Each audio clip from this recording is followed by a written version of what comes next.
Cricket মানে record ভাঙা গড়ার খেলা। ক্রিকেটে এমন রেকর্ড হয়ে থাকে, সেই রেকর্ডগুলো ক্রিকেট ইতিহাসের পাতায় লিপিবদ্ধ হয়ে থাকে। পাশাপাশি রেকর্ডগুলো নিয়ে বেশ চর্চা হয়। এর বাইরে কিছু রেকর্ড ভেঙে নতুন রেকর্ড গড়া হয়, আবার কিছু রেকর্ড অক্ষত থেকে যায়। যদি ক্রিকেট বিশ্বে 3 ফরম্যাটের কথা বলা হয়, তবে দেখা যাবে এমন অনেক ক্রিকেটার আছেন যারা ব্যাট করতে নেমেই রানের খাতা খোলার আগেই প্যাভিলিয়নে ফেরত গেছেন। আজকের ভিডিওতে আমরা এমনই 5 জন ক্রিকেটারকে তুলে ধরব যারা ক্রিকেটের 3 ফরম্যাটে সবচেয়ে বেশিবার শূন্য রানে আউট হয়েছেন।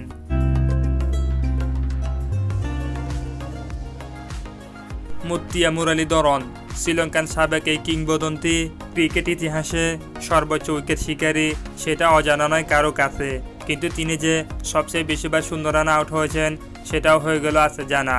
মুত্তিয়া মুরালীধরন ক্রিকেটের 3 ফরম্যাটে 795 ম্যাচে সর্বোচ্চ 59 বার শূন্য রানে আউট হয়েছেন। কোটনি ওয়ালস বাংলাদেশ ক্রিকেট দলের সাবেক বোলিং কোচ কোটনি ওয়ালস, তার সময় তিনি সেরাদের সেরা বোলার ছিলেন।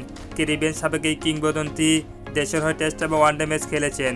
337টি ম্যাচ খেলে কোটনি ওয়ালস 54 বার শূন্য রানে আউট হওয়ার রেকর্ড গড়েছেন। সনদ জয়সূরিয়া শ্রীলঙ্কার সাবেক অধিনায়ক সনদ জয়সূরিয়া ব্যাট হাতে 21,000 অধিক রান করেছেন। তার সময় সেরা ব্যাটসম্যানদের মধ্যে একজন ছিলেন জয়সূরিয়া। শ্রীলঙ্কার হয়ে 586 ম্যাচ খেলে জয়সূরিয়া তৃতীয় সর্বোচ্চ 53 বার শূন্য রানে আউট হয়েছেন। গ্লেন ম্যাকগ্রো অস্ট্রেলিয়া হয়ে নিজের নামের পাশে 949টি উইকেট যোগ করেছেন গ্লেন ম্যাকগ্রো, তবে ব্যাট হাতে বেবেরান ছিলেন ম্যাকগ্রো। অস্ট্রেলিয়ার হয়ে 3 ফরম্যাটে 376 ম্যাচ খেলে ম্যাকগ্রো শূন্য রানে আউট হয়েছেন মোট 49 বার। মাহেলা জয়বর্ধনে শ্রীলঙ্কার এই সাবেক ব্যাটিং লিজেন্ড দলের হয়ে প্রায় 26,000 রান করেছেন।